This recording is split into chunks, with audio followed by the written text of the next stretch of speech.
大家好，今次為大家介紹嘅係位於西環嘅魯班先師廟，係香港唯一供奉魯班為主神嘅廟宇，喺2024年10月10日被列為法定古蹟。要前往呢個地方呢，可以乘坐港鐵去到香港大學站出 C1 出口，向薄扶林嘅方向行，見到呢個馬路旁邊有呢個牌，沿住呢個位置行樓梯落去，大約5分鐘度會去到魯班先師廟嘅背面。另外一個方法呢，你就可以乘坐港鐵啦。今次去到堅尼地城站，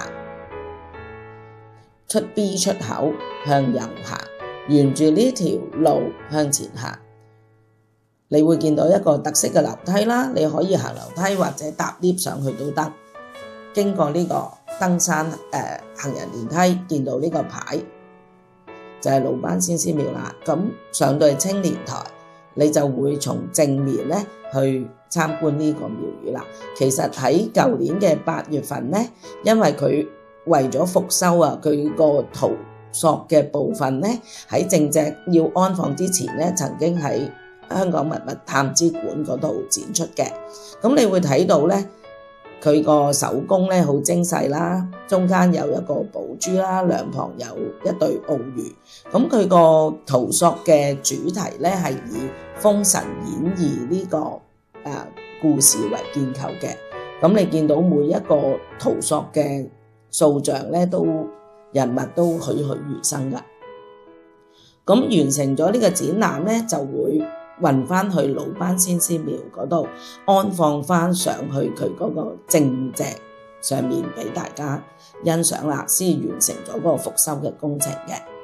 而家就係你見到呢個行人電梯啦，咁你登上去一陣間，你就會見到呢個路牌指住魯班先師廟啦。咁其實我哋咧會用另外個角度咧去欣賞呢個魯班先師廟。其實佢係一個兩進一開間嘅建築特色嘅。個廟咧其實唔係好大，樓高2層，但係裡面嘅工藝品咧都相當之豐富嘅。而家你見到嘅角度咧，就會睇到嗰個廟宇個頂部啊。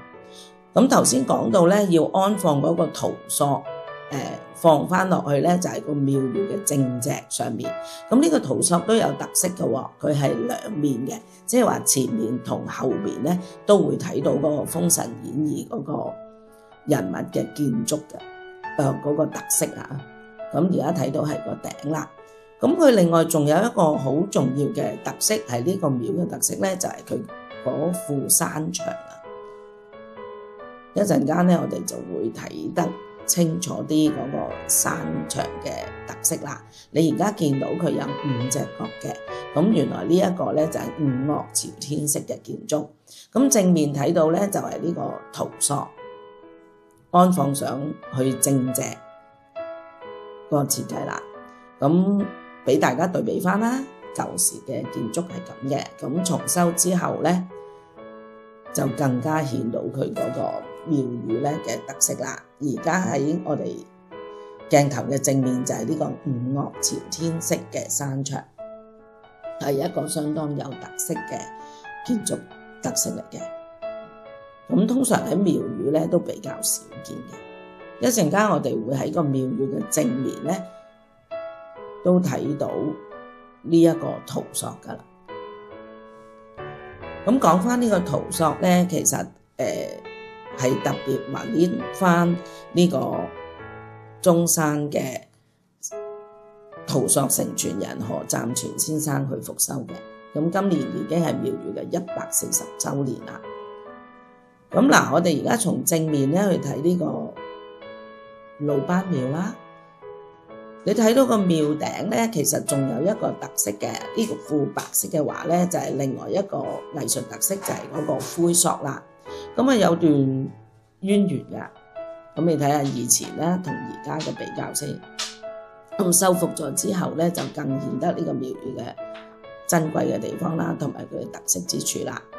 咁呢個修復呢個灰塑咧，就係古物古蹟辦事處咧係特別去揾翻以前鄧子舟嘅後人鄧秋發係佢嘅曾孫咧，為佢去再次重修呢一個灰塑嘅裏面嘅畫同埋呢啲藝術作品啊。咁你會睇到咧，成個廟宇咧本身呢一個修復工程咧係集合咗大灣區呢個合作嘅交流，因為咧揾到中山嘅陶塑承傳人何湛全先生啦，同埋灰塑嘅大師鄧秋發先生咧，去加埋我哋香港嘅修復嘅團隊咧，去完成呢個工作嘅。